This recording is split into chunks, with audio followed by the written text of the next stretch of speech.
¿Qué tal? Muy buenas noches a todos. Gracias por sintonizarnos. Mi nombre es Esteban Liendo y estoy aquí para presentarles a Miguel Ángel Moreno. Miguel Ángel Moreno no es ni más ni menos que el director internacional de los programas internacionales y de gobiernos de acá del Leadership Institute. Él hoy nos va a estar hablando sobre lo que es el liderazgo transformador y cómo ser un emprendedor conservador que transforma organizaciones y naciones. Antes de pasar a escucharlo, quiero comentarles que este programa es en vivo, así que cualquier pregunta que tengan para hacernos la pueden hacer y va a ser respondida. Así que Miguel, estamos para escucharte. Muchas gracias por estar acá, es un honor. Gracias, Esteban. Muy buenas noches. Buenas noches a todos los amigos que nos están mirando en vivo desde diferentes países de América Latina. El día de hoy vamos a conversar sobre el tema del liderazgo en el contexto de lo que es la política y el gobierno. Y quiero empezar enfatizando, dentro de los muchos conceptos que existen de liderazgo, decimos de que el líder debe tener seguidores.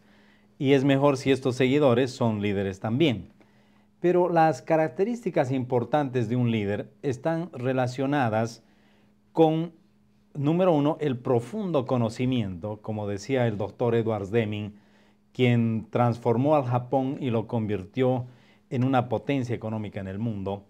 Él decía, los líderes deben tener profundo conocimiento de una materia, de un tema específico.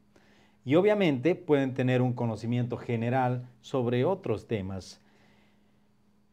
Otro aspecto importante es la experiencia. Y la experiencia es aquella que la ganamos nosotros a través de las situaciones que hemos pasado en nuestra vida, ya sean estas positivas o negativas, van dejando una huella. Las negativas son a veces las más importantes porque cuando aprendemos de ellas es cuando realmente hemos alcanzado el siguiente nivel en nuestro desarrollo de liderazgo.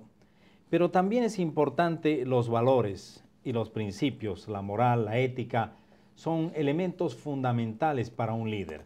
Hay muchas universidades consideradas las Ivy League acá en Estados Unidos que se han cuestionado el día de hoy cómo es que están formando profesionales de muy alto nivel, pero esos profesionales en el momento en el que ocupan un alto cargo en el gobierno, en una corporación o en una organización social, fallan porque no tienen los valores y los principios que se necesitan para poder hacer crecer una organización. Entonces, este es un elemento importante.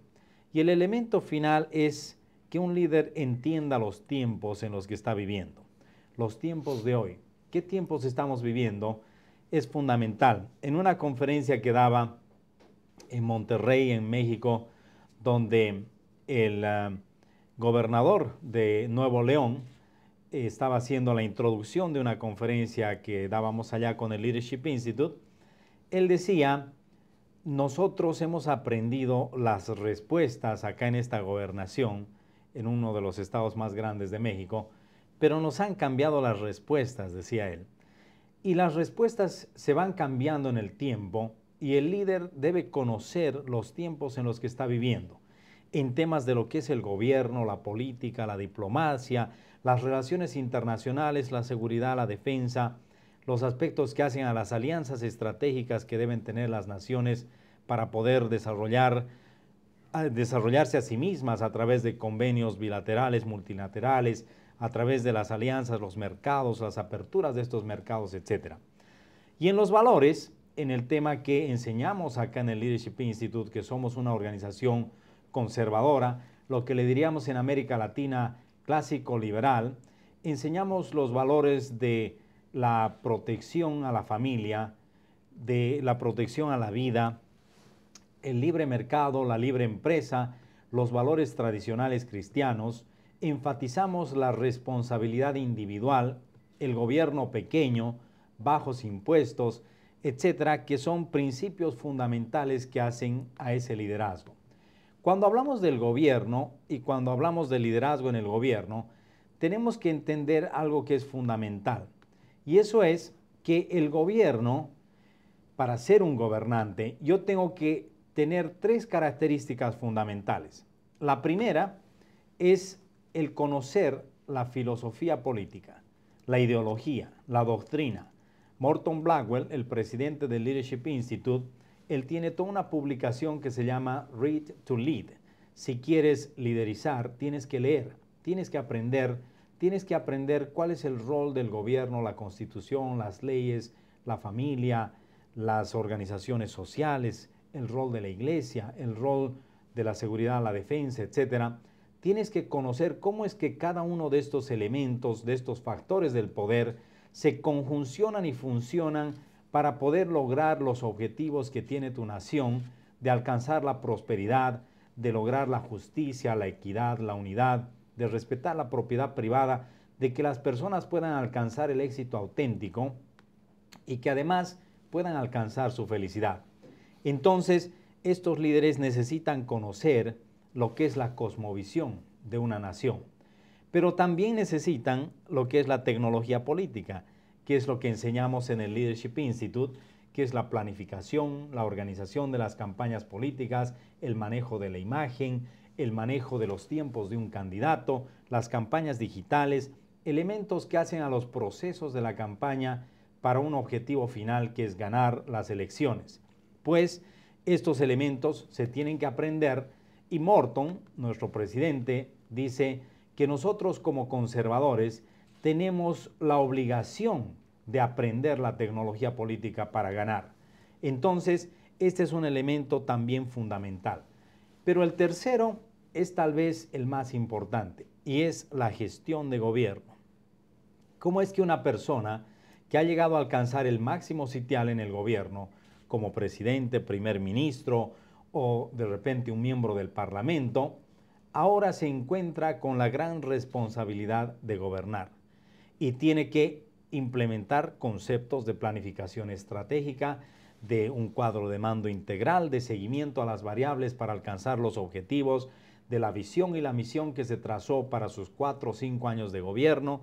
Tendrá que saber cómo implementar proyectos de desarrollo para convertir a su nación en una nación más próspera y hacer que las personas, la población, puedan salir de la pobreza y puedan luchar contra todos esos enemigos que no son el otro partido político, que no es el otro candidato, que es la pobreza, la indigencia, la marginalidad, que es en general las enfermedades endémicas y todos esos males que están afectando a nuestras naciones, que están afectando a nuestra población. Entonces, ese es el liderazgo de gobierno y esas son las esferas que nosotros debemos desarrollar. En un concepto que enseñamos nosotros, que es el 1-3-300, que mostramos que un líder con 2 mentores, los 3 se mentorean y se apoyan y se dicen las verdades en lo bueno y en lo malo para crecer el uno con el otro, que son sabios y entendidos en su tiempo. Tienen además 300 otros líderes que han formado durante el tiempo. Pueden ser 10, 20 años con una visión a largo plazo, trabajando en 2 generaciones. Uno, la generación de la ventana 4-14, que son los niños de 4 a 14 años de edad, que es la edad en la que los niños y jóvenes toman las decisiones más importantes de su vida. Y también trabajamos con los líderes adultos, con los líderes que ya están en sitiales de influencia y de poder, para que ellos también puedan trabajar en una cosmovisión donde se pueda derrocar muchos elementos que hacen a la corrupción, etcétera, en las naciones. Entonces, tenemos estos elementos importantes para trabajar. Y tenemos el ejemplo en esta presentación del Leadership Institute con su presidente y fundador, quien empezó esta organización muy pequeña, con una visión muy enfocada, con una escuela que era la Escuela de Liderazgo Juvenil, y él empezó a trabajar impactando en la sociedad y trabajando con los líderes que se convertirían en los siguientes líderes del gobierno de los Estados Unidos. Con mucho éxito, hubo un fracaso electoral en la campaña del presidente Goldwater, pero luego hubo un éxito grande cuando Morton Blackwell liderizó a los jóvenes en una campaña muy exitosa cuando el presidente Reagan fue elegido presidente de los Estados Unidos. Entonces, vemos y vamos a ver en esta presentación y a lo largo de estos minutos de tiempo en los que ustedes nos van a acompañar la experiencia del Leadership Institute de haberse convertido de una organización pequeña en una organización extraordinaria.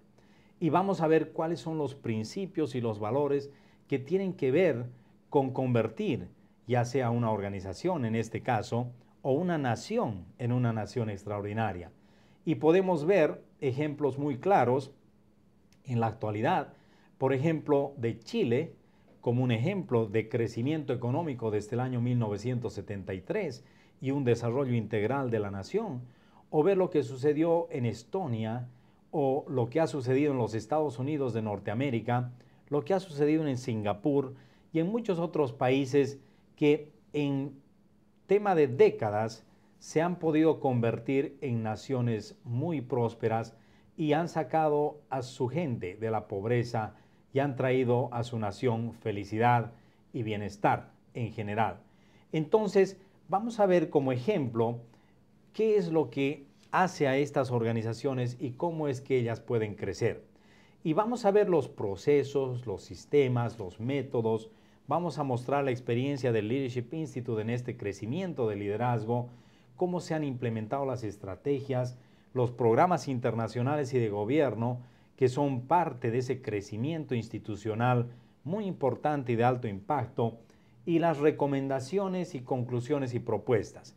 Esta presentación está basada en una publicación importante que hizo el presidente de nuestra organización y que está disponible para todos ustedes en español y en inglés, que es la historia del Leadership Institute y qué es lo que tú tienes que hacer para crecer una organización. Entonces, ese ejemplo lo vamos a ir viendo desde la perspectiva de 8 sistemas importantes. Si tú quieres crecer, dice Charles Koch en un libro que se llama La ciencia del éxito, este hombre crea y desarrolla y funda la organización que es la empresa, la industria más grande de los Estados Unidos de Norteamérica y del mundo. Una organización que tiene en la actualidad 90 billones de dólares de patrimonio. Y él, tanto él como Edward Deming, que habíamos conversado sobre el modelo de calidad total que implementa en el Japón, o Jim Collins, que escribe un libro que se llama De lo bueno a lo extraordinario y analiza a las empresas que se han convertido en empresas Fortune 500, que son las empresas más grandes del mundo, cómo estas organizaciones van creciendo en sus procesos, cómo es que un empresario como Jack Welch lleva a la General Electric de ser una empresa de 300 a 500 mil millones de dólares, o cómo un Ludwig Ayacoca saca a la Chrysler en un estado de quiebra y la pone al liderazgo mundial. ¿Cómo es que estas personas cambian las organizaciones y las transforman con el mismo personal, con la misma gente? ¿Cómo es que naciones en poco tiempo se van levantando y van creciendo y van alcanzando altos niveles de prosperidad? Entonces, vamos a ver estos sistemas organizacionales que podemos mostrarlos al público en general a través de la presentación PowerPoint que también estamos mostrando acá. El primer sistema es la planificación. Y cuando hablamos de planificación estratégica y de planificación operativa.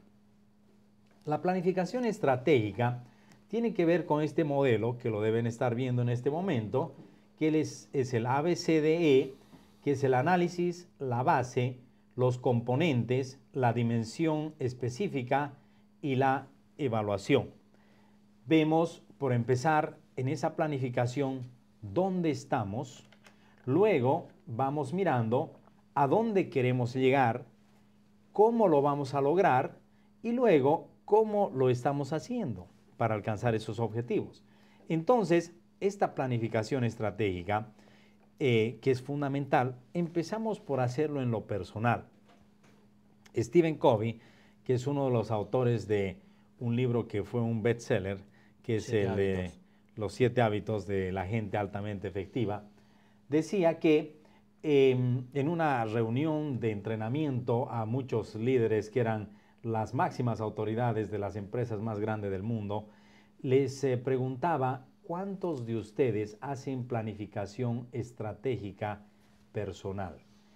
Y el 3% de las personas en el auditorio levantaron la mano, y cuando se hizo un estudio de correlación estadística y se vio entre lo que eran estas personas en su planificación estratégica personal y cómo se habían desarrollado como personas, a lo que ellos habían desarrollado en sus empresas, se dieron cuenta de que las personas que hacían planificación estratégica personal eran las que estaban liderizando las más grandes organizaciones. Morton Blackwell dice que para poder derrotar un plan tienes que tener otro plan. Y yo les pregunto a mis amigos cuando viajo por diferentes países del mundo y ellos dicen, bueno, tenemos que ganar estas elecciones presidenciales o de miembros del Parlamento. Yo les digo, ¿cuál es el plan? Y muchos de ellos dicen, no tenemos un plan. Entonces, Morton está muy acertado al decir, si quieres derrotar un plan, tienes que tener otro plan. ¿Y qué es la estrategia? Muchos se preguntan. La estrategia es la mejor utilización de tus medios, de tus recursos, de tu tiempo, de tu talento y de tu dinero para alcanzar objetivos. Es un concepto militar que viene de la estratagema, que donde muchos generales en su época, en la época del medievo, cuando se llevaban a cabo esas grandes batallas, los generales eran confrontados con un gran número de enemigos que estaban viniendo y una gran artillería, caballos y armas, etc. Y el rey o el mandatario de esa nación le decía al general, mire general, usted tiene estos efectivos, tiene esta logística, tiene estas vituallas, este armamento, etc. Y usted verá qué es lo que va a hacer para defender a nuestra nación. Pues la historia militar muestra lo que la historia de la política, la historia de los negocios y del marketing nos muestran, que en la estrategia, y una buena estrategia, no necesariamente ganan los que tienen más recursos, sino más bien los que utilizan de la mejor forma esos escasos recursos en algunos momentos para alcanzar los más grandes objetivos. ¿Sabes qué, Miguel? Es muy interesante lo que estás diciendo porque justamente acá, primero que desde Monterrey nos mandan un saludo muy grande, muy afectivo. Gracias. Por lo que dicen. Y por otro lado, acá también nos preguntan la distinción entre estrategia, entre planificación estratégica y planificación operativa. Y justamente estabas definiendo un poco estrategia. Así que si podés dar un poquito más la distinción. Claro que sí. Un gran abrazo a nuestros hermanos de Monterrey. La estrategia y la planificación estratégica tiene que ver en su segunda fase con lo operativo. Generalmente la visión de una nación, la visión de una organización es un objetivo a largo plazo, a 50 años plazo, a 20 años plazo. Y luego viene una misión. La misión responde a las preguntas quién, qué, cuándo, dónde, para qué, a fin de qué y cómo.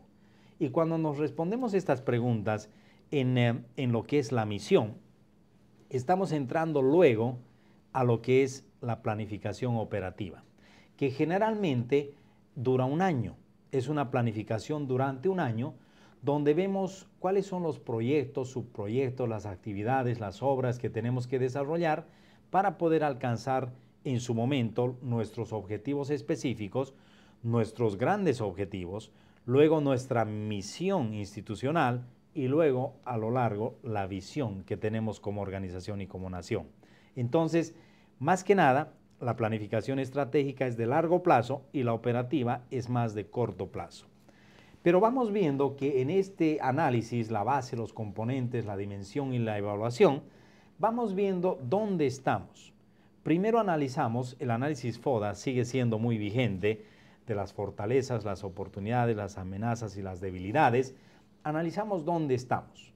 Y analizamos el dónde estamos en el contexto de dónde estuvimos anteriormente, de dónde venimos, qué es lo que ya hemos alcanzado en nuestra vida y qué es lo que ahora queremos proyectar hacia futuro. Esto es fundamental para este primer paso, que es el análisis. Luego entramos a lo que es la base, que es el análisis de la situación en general, los asuntos sobresalientes, quiénes son las personas que nos van a apoyar en nuestro proyecto, que son las personas que tienen el talento, el tiempo, el dinero, los recursos, los valores, para poder ser fundamentales en lo que queremos hacer. En planificación de campañas políticas, nosotros enseñamos de que cinco personas pueden transformar una nación. Obviamente tenemos 300 seguidores bien formados, pero esas 5 personas toman las decisiones más importantes durante todo el proceso de una campaña. Y estas personas son los que se constituyen en esos aspectos sobresalientes de lo que necesitamos nosotros para triunfar y para alcanzar el éxito. Antes de que continúes, acá nos vuelven a preguntar si entonces la planificación operativa es la táctica. ¿Es o no es? Es la táctica. Perfecto. Muy bien dicho.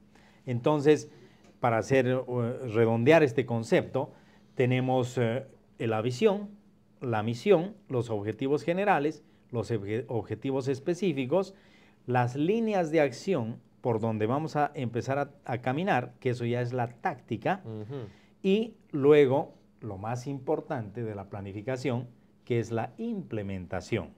Es decir, de nada sirve que nosotros, claro, tengamos un objetivo muy importante si no dimos el primer paso para alcanzar ese objetivo.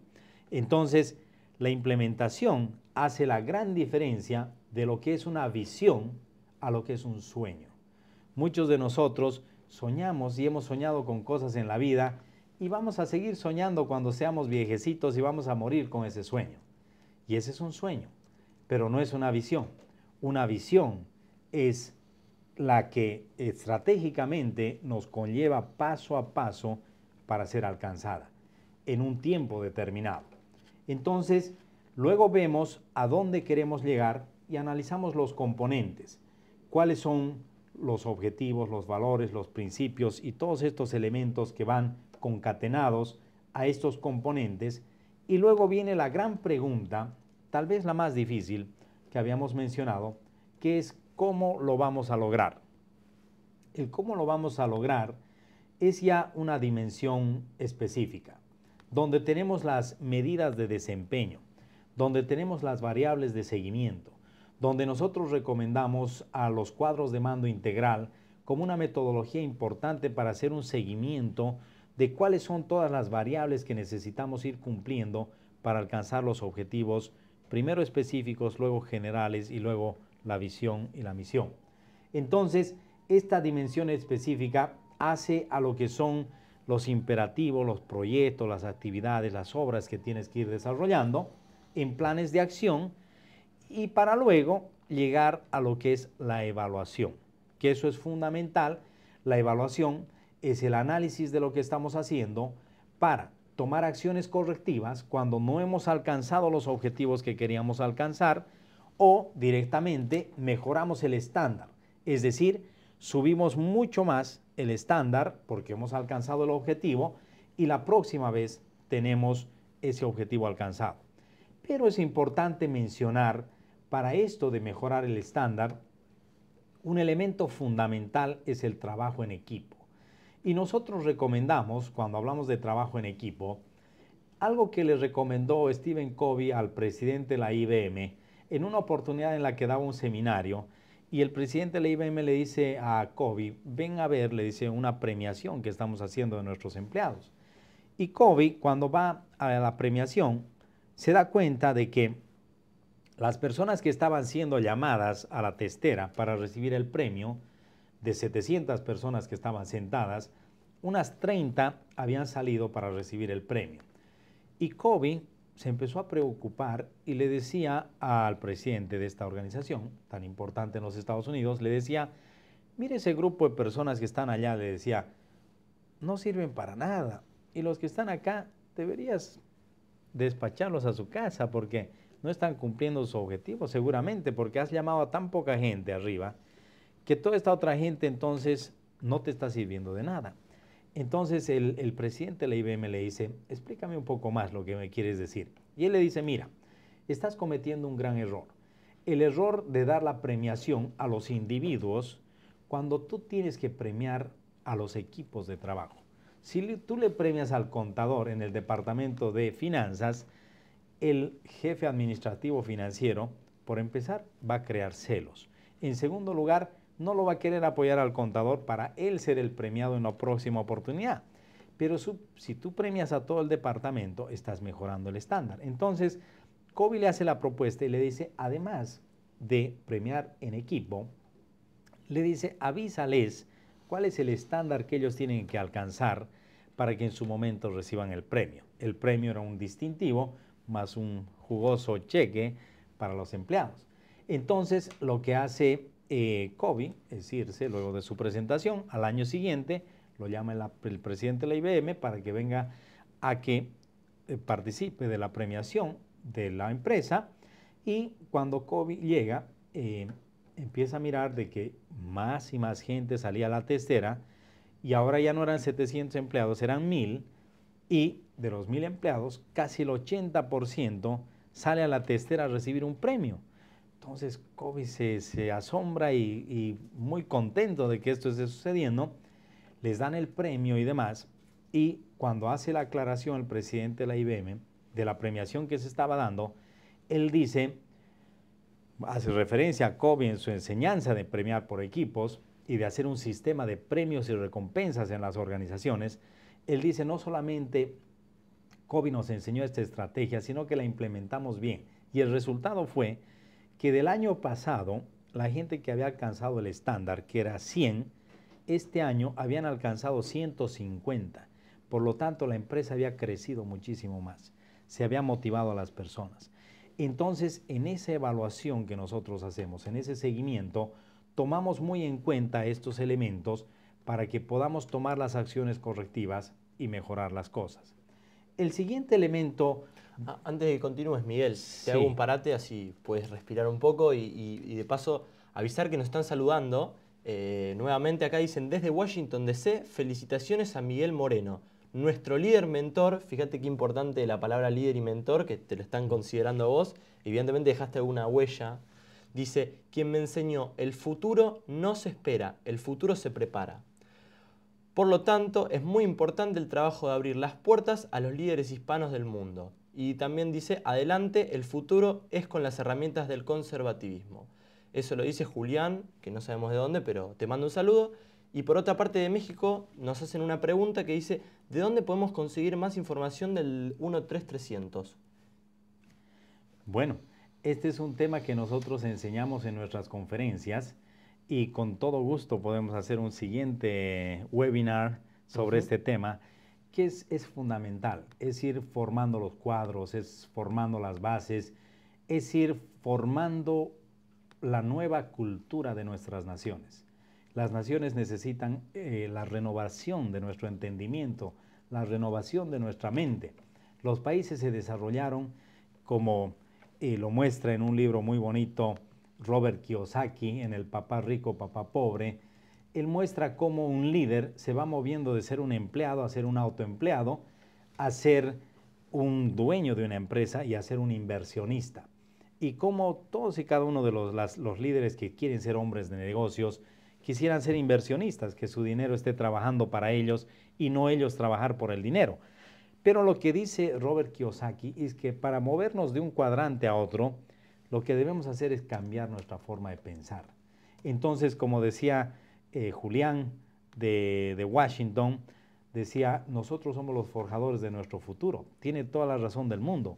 Somos nosotros quienes vamos a proyectar lo que queremos hacer en nuestras vidas, que vamos a alcanzar los objetivos que queramos alcanzar, dependiendo de cómo vamos manejando los recursos que tenemos, los dones y los talentos que tenemos también para alcanzar estos objetivos.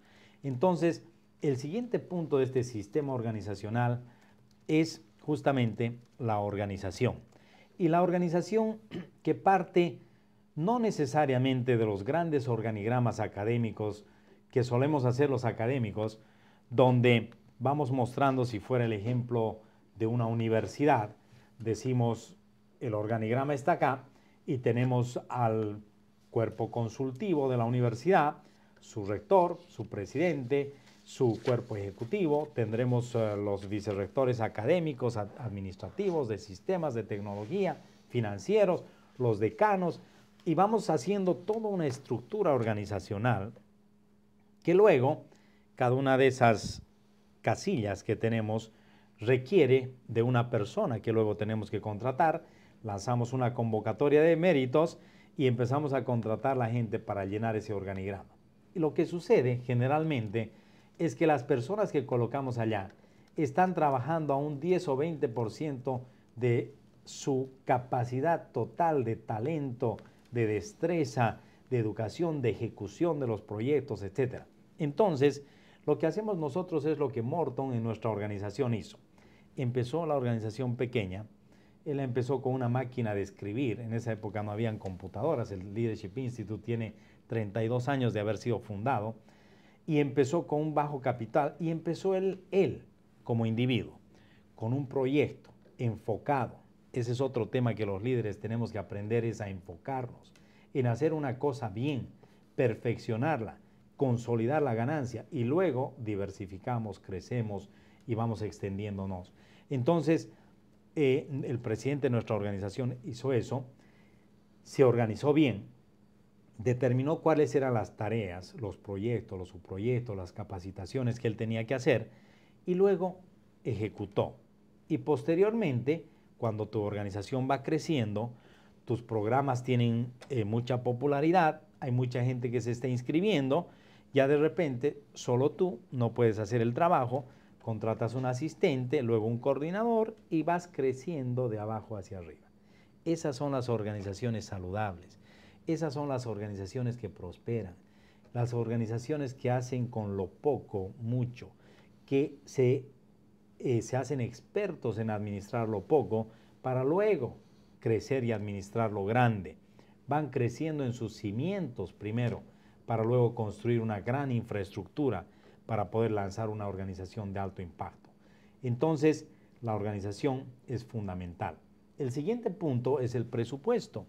Es la administración, número uno, de la economía, como se dice en teoría, es la mejor administración de los recursos que tienes para poder satisfacer las necesidades ilimitadas y los escasos recursos para satisfacer necesidades ilimitadas de una población, de un sector, de un grupo. Entonces, tú tienes que tener el concepto de economía, el concepto de dónde coloco yo mis recursos para alcanzar el más alto impacto. Y mucho más si estás en el gobierno y la política, eso es fundamental. ¿Dónde inviertes? Inviertes en redes camineras, en cableados de fibra óptica, en apertura de mercados internacionales para que los negocios puedan prosperar, los negocios te den impuestos, los impuestos hacen que el gobierno pueda seguir cumpliendo su rol de darle seguridad y defensa a su población, de hacer relaciones diplomáticas que conlleven a convenios bilaterales, comerciales, a tratados de libre comercio, etcétera, ¿no es cierto? Entonces, fundamental el concepto de economía, de la mejor administración de tus recursos para lograr los objetivos institucionales o nacionales. Pero también es importante las finanzas, que las finanzas son la evaluación de cómo estás administrando tus recursos, es decir, dónde estás colocando tus recursos y cuál es el impacto que estás logrando en la organización, y esto está ligado a tu planificación estratégica y operativa, y vas viendo cómo es que tus finanzas están logrando que tus objetivos sean alcanzados. Y luego, el presupuesto que es la delimitación de tus ingresos y tus gastos con la perspectiva de lo que has estado haciendo el anterior año o los 2 anteriores años, lo que tienes en este momento y tu proyección hacia futuro. El presupuesto es algo que tú estás suponiendo que va a suceder. Fundamental para ir haciendo un seguimiento durante el año para que no te salgas en tus partidas presupuestarias y puedas alcanzar los objetivos como te los has trazado. Y por último, la contabilidad, que es fundamental, es el corazón de las organizaciones, que la contabilidad es obviamente el registro de todos los ingresos y gastos del devengado, que es lo que ya estás ejecutando. Entonces, en esto, todos estos elementos los tienes que entender. Y los tienes que entender como líder no solamente a nivel institucional y nacional, sino a nivel personal. Uno de nuestros conferencistas decía, si nosotros hiciéramos un detalle de nuestros ingresos y de nuestros gastos al centavo, dice, nunca nos va a faltar dinero. Entonces, tenemos que aprender a presupuestar y a ejecutar esa presupuestación para tener el éxito necesario. La administración del personal es el siguiente tema, pero tienes una pregunta, Acá Esteban. tienen otra duda, sí, también de Monterrey, siguen preguntando. Dice, hoy en día enfrentamos una de las peores crisis financieras globales. Haciendo un análisis de los eventos iniciados en Estados Unidos en el 2008 y ahora repetidos en Europa. Es claro que esta crisis tiene elementos en común, la confianza o la ausencia de la misma. Y pregunta, ¿no? ¿Cómo puede ser posible desde el liderazgo restaurar la confianza hoy tan buscada en todos los niveles? Y sigue, dice, hoy se buscan líderes que puedan dar respuesta a temas de gran impacto para este siglo. Todo el mundo habla ahora de reformas estructurales, más hasta donde están realmente en términos de ganar y mantener confianza en estrategias, procesos, organización y tecnología. Eso nos dice Rodolfo Sánchez, de México. Muy bien, Rodolfo, un gran saludo. Es una buenísima pregunta. Y hay que aclarar que en el año 2008 la economía de los Estados Unidos estaba muy bien, estaba en sus mejores sitiales. Y lo que fue una caída del mercado de capitales. Fue una caída del mercado de capitales producto de el amarillismo de la prensa que le decían al presidente Bush que estaba gastando demasiado dinero en la guerra y que había crecido demasiado como gobierno y que iba a haber una quiebra. Entonces, el día de hoy, no, como mucha gente hace inversiones sin tener el conocimiento apropiado de lo que es la planificación en las organizaciones, las proyecciones financieras, los ratios financieros, las plantas que se están abriendo, las proyecciones que tienen las corporaciones, su liderazgo, quiénes son sus líderes, etcétera. Ya todos esos análisis no se hacen. Mucha gente invierte ahora a través de un software que te dice, si tus acciones están creciendo, déjalas ahí, el momento en el que empiecen a caer, va a sonar un bip y tú las vendes. Entonces, aquí sonó un bip y sonaron en miles de computadoras el bip y cayó el mercado de capitales y fue así que bancos muy grandes como el Wachovia, por ejemplo, que era el cuarto banco más grande, se convierte en sus acciones en cero y tú te preguntas cómo es posible si todavía ellos tienen los activos, los edificios y tienen todo esto. Entonces tiene mucho que ver con la pregunta, con lo que es la percepción. ¿Y qué es la percepción? Y esto es muy importante. El liderazgo muestra la percepción de lo que es el líder, su carisma, sus valores, su conocimiento, etcétera, a través de un factor que es fundamental. Y ese factor que es fundamental es las medidas anticorrupción y la forma en la que puedan administrar el gobierno con la mayor transparencia. Si un gobierno es un gobierno que conoce las políticas de la libertad política, económica, la libertad de conciencia, de poder escoger tu propia religión, la libertad de tránsito, la libertad de expresión, la libertad en los medios de comunicación. Si se conoce esto y se pueden implementar estos conceptos importantes en una nación ligados a romper las cadenas de corrupción, ese gobierno va a traer confianza. Si hay un gobierno que está administrando muy bien los recursos, que está dejando que las empresas puedan prosperar, que les esté cobrando impuestos bajos para que estas empresas puedan generar más empleo, para que con sus excedentes puedan crear fundaciones, que esas fundaciones van a ayudar al necesitado a través de las iglesias, de las ONGs, etc.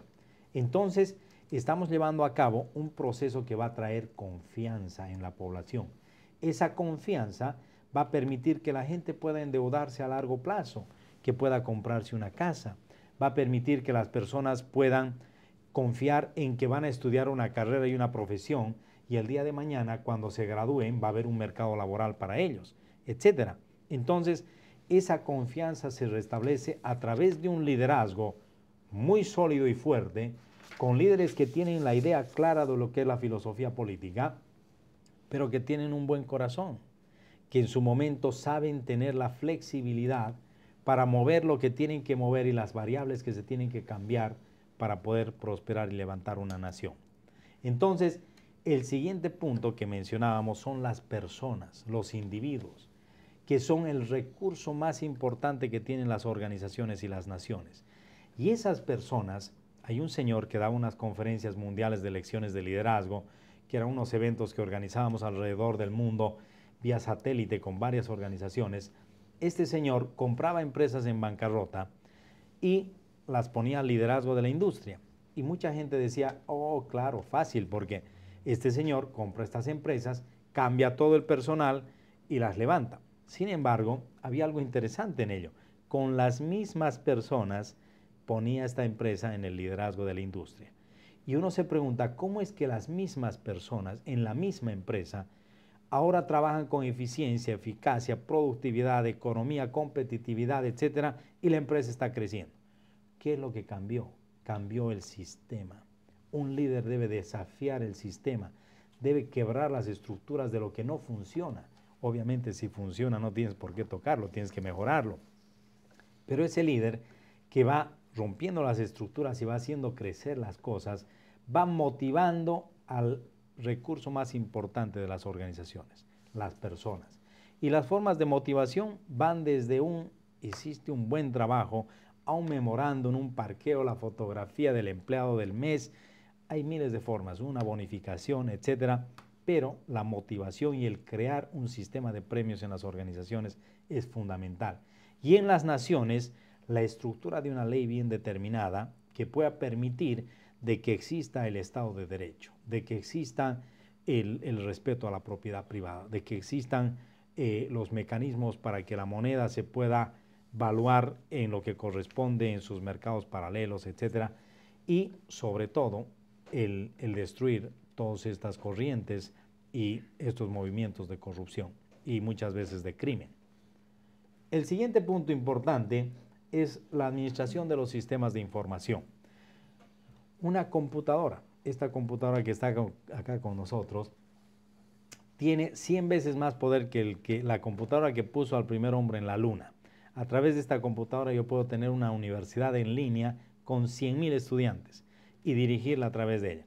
Y tenemos que aprenderla a usar. Como líderes tenemos que aprender no solamente lo elemental, que es el manejo de una planilla electrónica, de un procesador de texto, sino también saber navegar el Internet, saber traer información oportuna, información confiable, información científica, saber utilizar las tecnologías de la información para todo lo que hagamos. Las campañas digitales el día de hoy son fundamentales para ganar las elecciones. El presidente de Estados Unidos actual ganó las elecciones a través de grandes campañas digitales.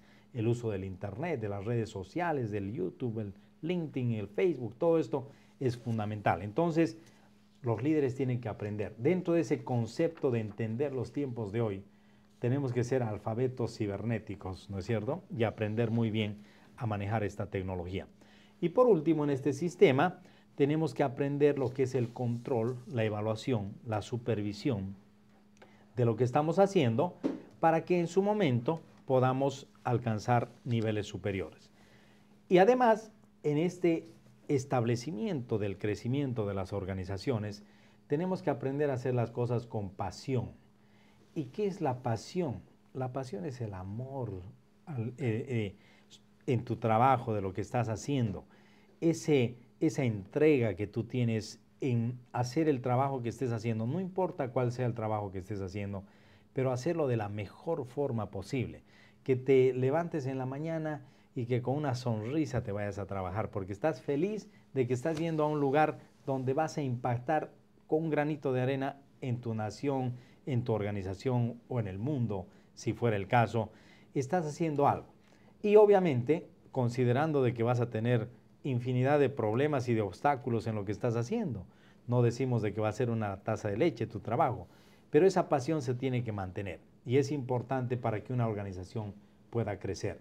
Tu visión a largo plazo, tu misión, tus grupos meta, enfocado en lo que tienes que hacer, enfocarte en una sola cosa, hacerla perfectamente bien y luego empezar a diversificar y a extenderte y a poder crecer. Luego, tendrás que hacer un trabajo duro e inteligente. Trabajas duro y trabajas inteligente y estratégicamente para alcanzar tus objetivos. Recaudas los fondos que necesitas, tienes los fondos necesarios, administras muy bien tus recursos, haces el trabajo en equipo, te enmarcas siempre en lo legal Eso yo les digo a mis amigos alrededor del mundo, ustedes hagan siempre las cosas legales, así sea que estén contrarios a lo que es una ley. Cuando están contrarios a una ley que no es principista, obviamente, ustedes conviértanse en miembros del Parlamento y la cambian esa ley, pero no la rompan. Obviamente, a no ser que sea una ley que está contraviniendo principios fundamentales o derechos inalienables. Los asuntos de la infraestructura, necesitas un escritorio para poder impactar el mundo y tus programas, tus proyectos, tus subproyectos, tus actividades, tus obras, etc. Y aquí podemos ver con las personas que están viéndonos en este webinar, esta presentación de este diagrama que se llama el diagrama de hueso de pescado, el diagrama de Ishikawa Kaori, que fue desarrollado por justamente este señor para apoyar a lo que era la filosofía y la tecnología del doctor Edward Deming en el Japón. Y este cuadrito, la cabeza del pescado es el efecto y la causa son todos los recursos que están por detrás. En este cuadro podemos ver, por ejemplo, el estudio que se hizo en toda una nación de los desafíos que estaban atravesando los emprendedores, los empresarios. Y se hizo todo un estudio de esos recursos y se vio cuáles eran los problemas más importantes. Se determinó que el primer problema eran los valores y principios. El segundo era una carencia de administración y gestión, conocimiento y de tecnología. El tercero era una falta de mercados. El cuarto era una falta de tecnología específica para poder producir y el quinto era una carencia de financiamiento. Entonces, en estos elementos enseñamos nosotros el concepto de la calidad total, que es la satisfacción de tu cliente, de tu usuario, de la persona que tú estás apoyando, a quien tú estás lanzando tu producto, tu servicio. Esa persona tiene que estar satisfecha y tu planificación se planifica, se implementa, se ejecuta, se evalúa permanentemente con la flexibilidad suficiente para alcanzar tus objetivos. Y el principio de autoridad en el liderazgo es fundamental porque la autoridad es el respeto del uno al otro, del colega al colega, el respeto a tus superiores, el respeto a tus subalternos. Eso es el corazón de los principios y valores de la organización que tiene que ser fundamental para que en esa cadena de transferencia, que la podemos ver en la diapositiva en el PowerPoint, tenemos los clientes que son los clientes externos, los clientes internos, tus proveedores, tus donantes, el gobierno, las personas a quienes tú estás enfocando tu trabajo para alcanzar los objetivos de tu visión, tu misión, tu planificación, tu financiamiento unido a todos y cada uno de los recursos. El Leadership Institute, vamos a ir viendo estas diapositivas que son finales para concluir esta presentación. Es una organización que ha sido creada en 1979, una fundación educativa que tiene la misión de identificar, reclutar, entrenar y acomodar a la próxima generación de conservadores en los campos de la comunicación, del gobierno, etcétera, en los Estados Unidos y alrededor del mundo. Somos una organización sin fines de lucro, tenemos una apertura para nuestros programas, hemos entrenado a más de 100,000 estudiantes que ahora son líderes prominentes en los Estados Unidos y en diferentes países del mundo. Tenemos entrenamientos que hacemos acá en Arlington, Virginia, a quienes invitamos a todos ustedes para que puedan venir y participar de nuestros entrenamientos. El día de hoy tenemos nosotros un grupo muy lindo que ha venido del Perú, de la Argentina, aquí uno de nuestros estudiantes, han venido de Bolivia, tenemos grupos que vienen de diferentes países del mundo. Hemos entrenado ya a la fecha a más de 20,000 líderes en diferentes países del mundo, y Morton Blackwell, quien es el presidente de nuestra organización, un hombre muy preparado en campañas políticas, en recaudación de fondos, en diferentes temas, es uno de nuestros docentes. Tenemos más de 44 escuelas en oportunidades diferentes en cómo hacer publicaciones, cómo hacer campañas, cómo recaudar fondos, etcétera. Y los invitamos para que vengan todos estos líderes que están escuchando nuestra conferencia en vivo a nuestros seminarios en Arlington, Virginia, y a que puedan venir también a nuestros seminarios que hacemos en Inglaterra. Ahí en la diapositiva ustedes pueden ver el Castillo del Duque de Wellington. El año que viene, en marzo, del 27 al 31 del 2012, vamos a hacer este evento de alto impacto donde enseñamos a recaudar fondos. Y además, sepan que en cualquier momento podemos viajar a tu país y dar seminarios sobre todos estos temas que ustedes pueden ver en la página web. y podemos ayudar a que ustedes puedan transformarse a sí mismos, impactar a su comunidad, impactar a su nación y en su momento transformar el mundo. Muchísimas gracias. Miguel, a modo de conclusión, ya que nos quedan 5 minutos y nos queda una pregunta justo, te agradezco por la conferencia magistral que diste, muy clara, por cierto. Acá nos preguntan cómo nos damos cuenta cuando hay una diferencia entre conocimiento y experiencia. ¿Cómo adaptar esa lucha, digamos, llamándole de alguna manera, por lo que interpreto de la pregunta, cuando uno tiene mucho conocimiento porque lee, porque estudia, y cuando experiencia porque es una persona que aprende? Acá nos preguntan eso y también te mandan saludos nuevamente. Muchas gracias. A modo de conclusión, para 5 concluir, minutos. Claro que sí. El conocimiento es fundamental y la experiencia también. Pero para los jóvenes, yo quiero decirles, la experiencia no es solamente la experiencia que vivimos nosotros a través de los tropiezos y los logros, sino es la experiencia que aprendemos de otras personas. Y esa experiencia es la más importante. Aprendemos a no hacer tal cosa porque un amigo mío o el papá o el tío hizo tal cosa y tuvo estos resultados devastadores. Por lo tanto, yo no voy a hacer eso. Entonces, aprendo de las experiencias buenas y malas de otros y esa es la más importante. Y el conocimiento. Y para terminar, los jóvenes que quieran lanzarse al gobierno y la política, primero láncense a una diputación, luego sean el alcalde de su pequeña ciudad, luego sean un gobernador antes de ser presidente, porque mucha gente que es muy intelectual, que son solamente ideólogos, que no tienen la experiencia, no le hacen ningún favor a su nación. Cuando ingresan de presidentes, no tienen su 1, 3, 300 y en lugar de levantar a su nación, la fracasan. Muchísimas gracias a todos ustedes. Gracias, Esteban. Muchas gracias, Miguel.